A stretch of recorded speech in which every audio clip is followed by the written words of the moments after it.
Hi అందరికీ నమస్తే. అందరు బాగున్నారా? వరలక్ష్మి పూజ ఇంకా రక్షాబంధన్ అన్నీ మంచిగా జరుపుకున్నారా?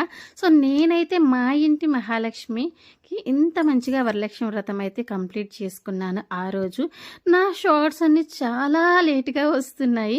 కొంచెం బిజీగా ఉండటం వల్ల అన్నీ ప్రాపర్గా టైంకి నేను అప్లోడ్ చేయలేకపోతున్నాను. సో ఇక్కడ కనిపిస్తున్నవన్నీ కూడా నేను ఏ విధంగా పూజ చేశాను అనే దాన్ని బట్టి చూపిస్తున్నాను. అండ్ 9 రకాల ప్రసాదాలతో చాలా ప్రశాంతంగా అమ్మవారిని అయితే పూజ చేసుకున్నాను అనమాట. సో ఇంతకీ నేను ఏమేం ప్రసాదాలుగా వండాను అని చూపిద్దామని ఈ చిన్న షార్ట్ అయితే చేస్తున్నాను. నేను ఏమి చేశానని చూపిస్తాను రండి. ఫస్ట్ అయితే పానకం, ఇంకా గుగ్గిళ్ళు, ఇంకా బెల్లపన్నం అనమాట. పొంగల్ అంటాం కదా అది. ఇదిగోండి పూర్ణాలు, ఇంకా పెరుగన్నం అదే దద్దోజనం, ఇంకా పులిహోర, ఇంకా వడపప్పు, వాటితో పాటు పాయసం.